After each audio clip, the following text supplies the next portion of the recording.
केला बेचने वाली चुड़ैल। एक बार की बात है, जादूपुर नाम के गांव में करतब दिखाती एक औरत एक रेड्डी के लिए गांव में आती है।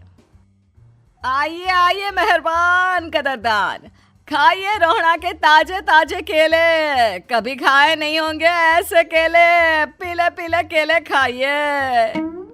ये कहकर रोहड़ा हाथों में 4 केले लिए उन्हें सर्कल में जोर जोर से हवा में उछालती हुई करतब दिखाती है, जिसे देखकर आसपास के सारे बच्चे अपने अपने मम्मी पापा से उस औरत के पास जाने की जिद करने लग जाते हैं। पापा, ऐसा तो सर्कस में बॉल से होता है ना, ये आंटी तो केले से कर रही है। चलिए ना पापा, देखते हैं। रोहड़ा एक पतली सी तार पर चलती हुई केलों से करतब दिखाती है। आते जाते सभी लोग बाहर रुककर उसके करतब देखते हैं और वाह वाही करते नहीं थकते। जैसे ही एक आदमी पास आकर उसे पैसे देने लग जाता है, तब वो कहती है, अरे नहीं नहीं साहब, मैं करतब तो बच्चों के मन को बहलाने के लिए करती हूँ। धंधा तो मेरा केले का है। पीछे देखो मेरी रिड्डी, जो भी मेरे केले खाएगा मेरी तरह चुस्त दुरुस्त और तंदुरुस्त हो जाएगा। पता चलता है क्या कि मेरी उम्र 55 की है। अरे पर ऐसे ठंड के मौसम में कोई केला क्यों खाएगा? ये ऐसे वैसे केले नहीं है साहब, ये शरीर में गर्मी देते हैं, ठंड को दूर भगाए। जो भी रोहिणा के केले खाए। पापा, अगर मुझे केले नहीं मिले तो मैं घर नहीं जाऊंगी। तभी उसके पापा कहते हैं कि बेटा, केले ठंड में कभी गर्मी नहीं देते। ये सब कहने की बातें हैं, सामान बेचने का तरीका है इनका। पर पिंकी नहीं मानती। मैं केले खाऊंगी। पिंकी की जिद के आगे नत्थू हार जाता है और उसे केले खरीद कर दे देता है। पिंकी खुश होकर केले घर ले आकर खाती है। अब मैं भी करतब करूंगी, कितना मजा आएगा। जादुई केले। पिंकी पहला केला खत्म भी नहीं करती कि वो बेहोश हो जाती है।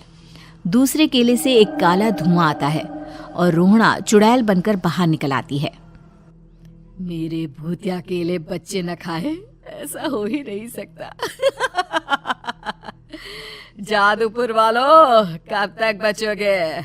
आ गई हूं मैं रोहड़ा, जिसका कोई नहीं कर सकता सामना। रोहड़ा पिंकी को गोद में उठाकर काले धुएं में कहीं गायब हो जाती है। शाम के वक्त नत्थू घर लौटता है और पिंकी को घर में ना पाकर उसकी माँ से कहता है, माँ पिंकी कहाँ है? अरे बेटा, उसे तो तू सुबह करतब दिखाने ले गया था ना, फिर कहाँ वापस आए तुम दोनों? मुझे लगा तू उसे अपने साथ मंडी ले गया होगा। हे भगवान, मेरी बच्ची कहाँ गई? मैं उसे घर ही तो छोड़कर गया था माँ। नत्थू गांव के घर कोने में अपनी बेटी को ढूंढता है, पर उसे वो कहीं नहीं मिलती। परेशान होकर आके रो रो कर नत्थू हिम्मत हार कर घर लौट आता है।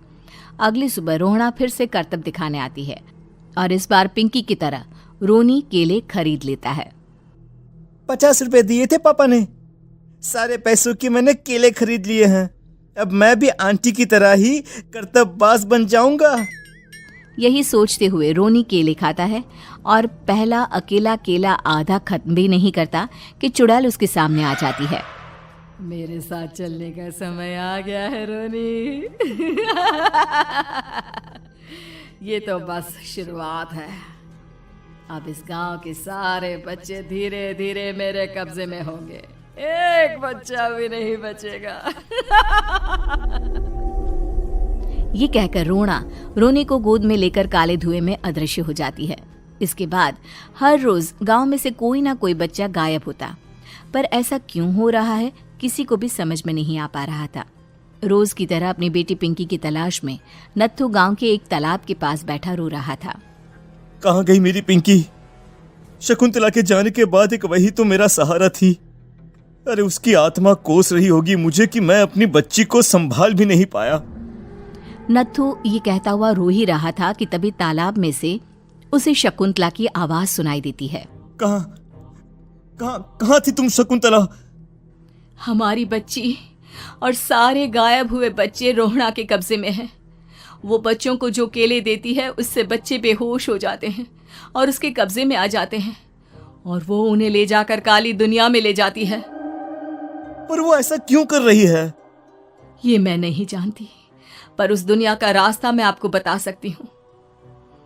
जहां ये नदी खत्म होती है वहां एक केले का पेड़ है, उसके नीचे एक दरवाजा है, वहीं से रास्ता जाता है उस दुनिया का।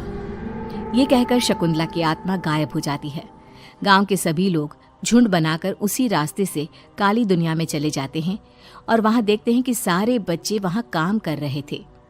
पापा मुझे ले चलो यहाँ से। पापा पापा। सभी बच्चे अपने मम्मी पापा से लिपट जाते हैं। तो तुम लोग यहाँ तक आ गए? क्यों हमारे बच्चों को पकड़ लिया तूने? तुझे शिकार ही बनाना है तो ले, हम सब आ गए हैं, हमें खा ले। नहीं, मुझे बच्चे चाहिए। मेरे बच्चे के बदले तुम लोगों के बच्चे। क्या मतलब? मैं इसी गांव में रहने वाली एक औरत थी। केले की चोरी के इल्जाम में मेरे बेटे को गांव वालों ने इतना मारा कि वो मर गया। उसी दिन मैंने ठान लिया कि गांव वालों का भी वही हाल करूंगी। कुछ दिन बाद बेटे के चले जाने के दुख में मैं भी मर गई और मेरी भटकती आत्मा एक चुड़ैल बन गई। और फिर मैंने बदला लिया तुम सबके बच्चे छीनकर। बर्दाश्त नहीं कर पाए ना, सोचो मुझ पर क्या बीती होगी। हमें माफ कर दो रोना, पता नहीं ये किसकी गलती थी पर हम सभी माफी मांगते हैं। हमारी खुशियां लौटा दो, तुम भी तो एक माँ हो। गांव वालों की बात सुनकर रोना का मन पिघल जाता है और वो बच्चों को छोड़ देती है। उसके बाद काली दुनिया बच्चों के लिए जादुई दुनिया बन जाती है। अब कोई भी कभी भी वहां आ जा सकता था।